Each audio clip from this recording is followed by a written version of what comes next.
Elon has delivered us to the promised land. Once again, guys, we are over 2,000 in Tesla. Oh my goodness, this is crazy. Congratulations to anybody that caught the move, and I hope you guys are having a great day. And now we'll get into this on Twitter. This guy tweeted this guy. He is parked playing a video game, and I haven't seen anything this cutting edge since I was a kid and I first seen a cell phone or a smartphone. Okay, so and looking at Tesla on Google Trends over the past 12 months, we had a high of 100 in November 17th through the 23rd of 19, and right now we're at a 40. So, and that's down a little bit from July 25th from a 46. So, we'll keep eye on this and see if it goes up over time. And then we got right here how to buy a Tesla. And we were looking at this the other day and it was looking like it was going straight up, but now it's down to a 22. So maybe there's a fall off in demand, but once battery day comes out, I think there'll be lots of hype on how to buy a Tesla. But we'll see. We'll see. And then this is Tesla news on Google this morning and it says China's rival NIO is up 240% this year. But not real sure what I think about NIO. Never looked into the company, but I doubt they'll do better than Tesla in the long run. And then looking at the Fear and Greed, it is at a 70, and it is a little bit higher from the previous close at 68. So people are getting more bullish. There was a scare the other day; they were getting a little bearish at 68, but okay, now let's get into the charts, and we are up 1.85% this morning, and at 2026, and we'll get to the daily here, and jump to candlestick charts. So, looking at it, we've been looking at this pattern breaking out right here, and here, and it did, and so now, since it hit the standard measured move we were looking at, I'm thinking it could be a bull pole, bull flag target from here to here. So you take it from the breakout point, and so take off the magnet now and be right there. So we'll go 90% is the only other way to get this target, but we have pumped a lot, so I'm not sure if it's gonna keep going from here because I mean from where we're at right now at 2025 it would be, we'll just go from there. Yeah, it'd be another 40%. So I'm not real sure if we can do that just with the way the oscillators are looking, but we're gonna start at the monthly and work our way back in and see how it looks from that perspective. Okay, so looking at the monthly, we are just getting extended, but in the past we ran RSI all the way up to a 94. So, and right now we're only at a 89. So we could have a little bit more to go. Just the pink really doesn't mean much, but it is overextended. But if history repeats, it could go higher. But I just think Tesla is more bullish than it was in 2013 with just all the hype and the good news. And I mean, you've seen it for yourself in the car. Really nothing to be said about that. But looking at the 2 week, it's looking fine. Just bouncing support off the EMAs underneath right here. Just continuation really. And so yeah, jumping into the weekly, we got a fresh green dot and a bounce off the EMAs.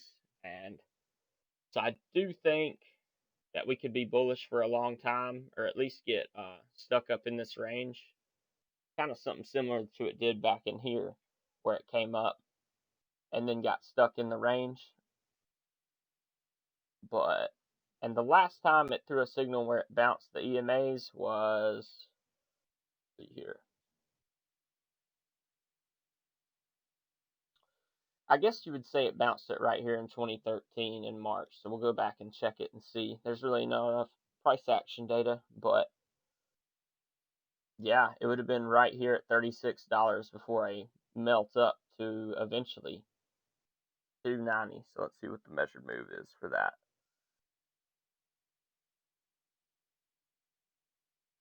Wow, 800% in 500 days. So, I'm not saying we're gonna, we're gonna go up there, but it is looking like it could be in the cards potentially that it could off of the bounce of the EMAs. But that one was lower down, so I do think maybe we're in this move of the rally or something like that, where we just bounce um, the 10 simple right here, and so if you can look right here, we bounce the 10 simple right there. So maybe we're in that move of the rally. We'll see. And that would make sense with it bouncing the weekly. Um, so yeah, let's check out the 3 day. And the 3 days looking fine uh, coming up. But if it does top out anywhere in here, it will be bearish divergence on the 3 day. And that would bring us at least sideways back to maybe the 21, somewhere in $1,400 range. Not saying it's going down there anytime soon off of what we've seen in the weekly, but 2 day, more of the same, and then daily looking good, 12-hour pretty good, and then the 6-hour yesterday came in. Oh, sorry about that. We'll get into SPY later on. And so the 6 hours looking good on Tesla, and everything's looking healthy. So as long as this stays in, I think we'll be okay in Tesla. And then the 4 hours looking kind of up there. 3 hour, 2 hour, maybe putting in some bearish divergence. So um, with the pump this morning, it went all the way to 2046. So if it did top out there, it would be bearish divergence on the 2 hour, and the Stokes would cross down at somewhere around 1996. So that could bring us back down to this range here.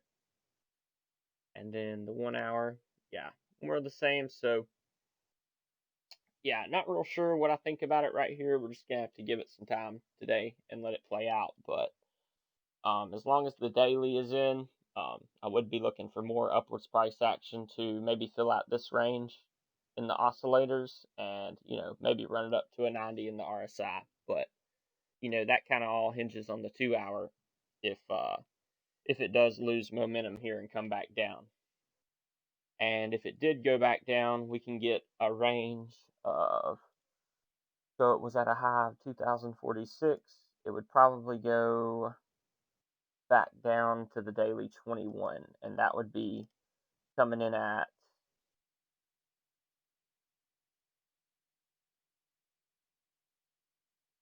1622 right there. But it will work its way up over time. And then we also have support resistance right here. And so yeah, we could be coming back to this range, worst case scenario. But if that doesn't happen, we have a little bit of support resistance right here, here, and then right here maybe.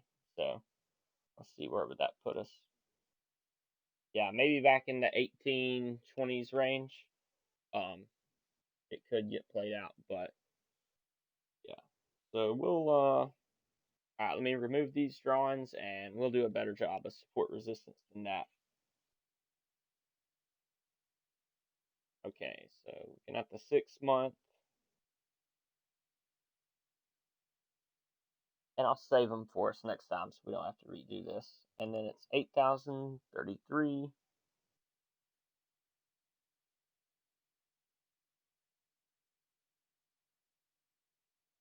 And then 1449 to 1430. And then we got right here at 1667 to 1650.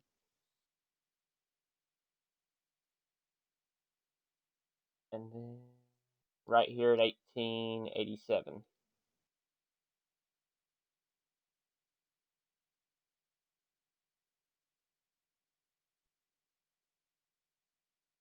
So yeah, if the pullback does come, I would be looking for it to get picked up in the 1670 range, and I'm going to be putting some alerts right there. That way we can get notified if it comes there. And then the short term, maybe a pullback to 1897, and then if it breaks below that 1843 range, I'd be looking for some droppage. But until that happens, we'll just have to wait and see what the 2 hours talking about, and then now we'll check out the S&P. And so looking at the S&P 500, it is um, right at all-time highs, and all-time highs were, looking at the weekly, high of 338, and we are currently at 336. So if it did top out here, it would be a double top, and very scary, but I don't think that is going to happen just because, excuse me, the monthly is, no, it's not the monthly, maybe it's the 3 month, okay, well, the monthly RSI is in, and we got the green dot, and it's not really have any resistance until like 64. So as long as everything's good on the lower time frames, I do think the monthly will carry us upwards and onwards. And then we also have this trend line coming down from January of 18 in SPY, and it was kind of like this. Then it broke out in May, and then so now it's like this, and it just broke out like last month, or I mean in April. Sorry, no, August. So I mean, if this breaks out, it could just run it all the way up to a 90 in the RSI and hit that $500 target that we had from this range, coming off the inverse head and shoulders. Oh,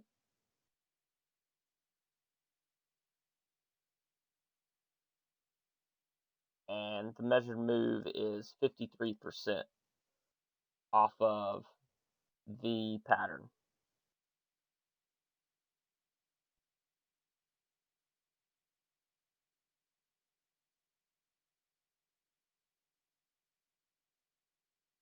Yeah, so that's pointed up to $500 in SPY if it keeps going upwards and there's no major top being put in.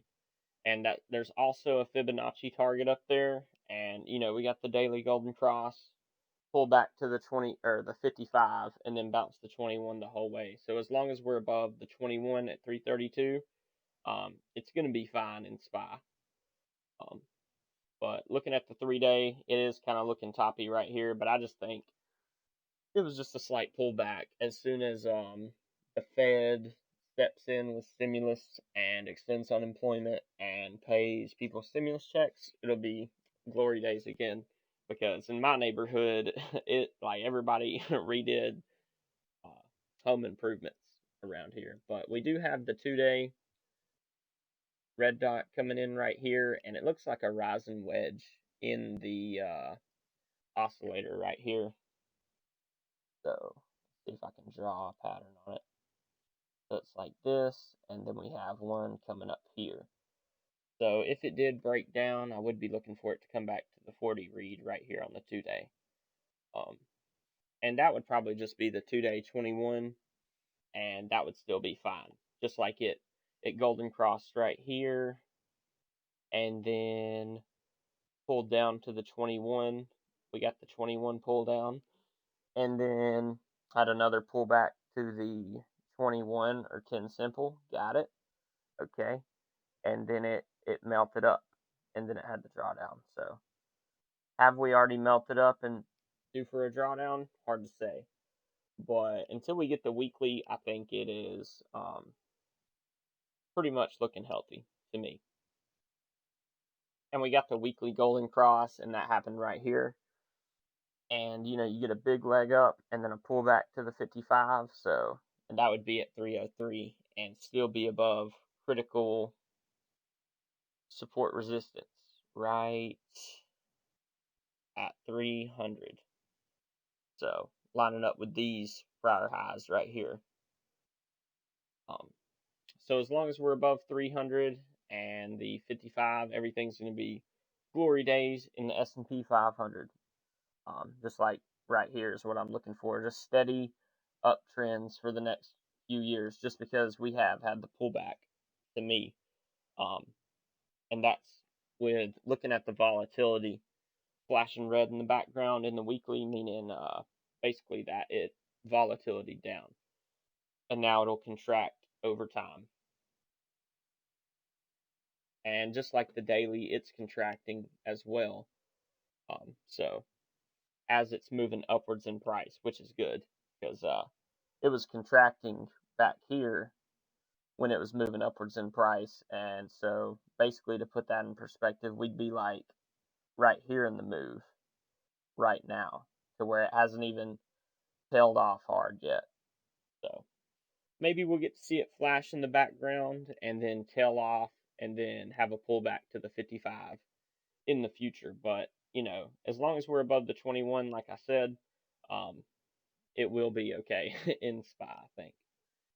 And maybe that comes with a tech pullback. And so yeah, this is like some old TA I did for the last video. But yeah, so that's 1668 region, and that would line up with the 0.382 Fibonacci from high to low, and we'd have to move it up now. So actually, if it topped out at 2043, I think, yeah, somewhere in here be the 0.5. So yeah, but not really calling a top on it just yet. That's just for funsies mostly. And also, I wanted to check this out.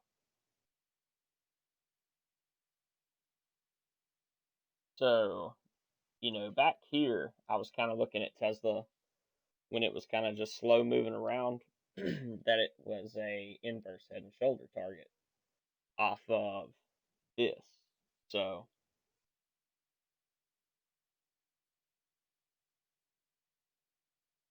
let's see here. Off left shoulder, head, right shoulder on an inverse head and shoulder pattern. And then, so the measured move was, let's see, put the magnet on so we can be accurate here. 173%. Or no, 175% off the breakout point, and so that would put us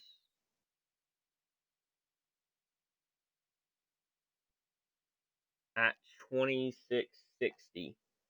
And that would also align with a few other things moving upwards a little bit. So, yeah, who knows, guys? We'll put a measured move up there at 2660 to have it in the future, just for if it keeps pumping and the 2 hour comes in later on. I think. Let me see here. Oh, 5,000. Maybe it's 5,000 too. I accidentally hit it. Yeah, so like we said earlier, maybe the bearish divergence doesn't play out and we pump it up to 2660 off of the 6 hour, but we'll just have to see. If the 6 hour crosses down at 1951, I would be looking for a pullback down to the daily 21 over time at 1580. But till then, see you next time. If you're new, subscribe and please hit the like button. Thank you. See you next time. Good luck.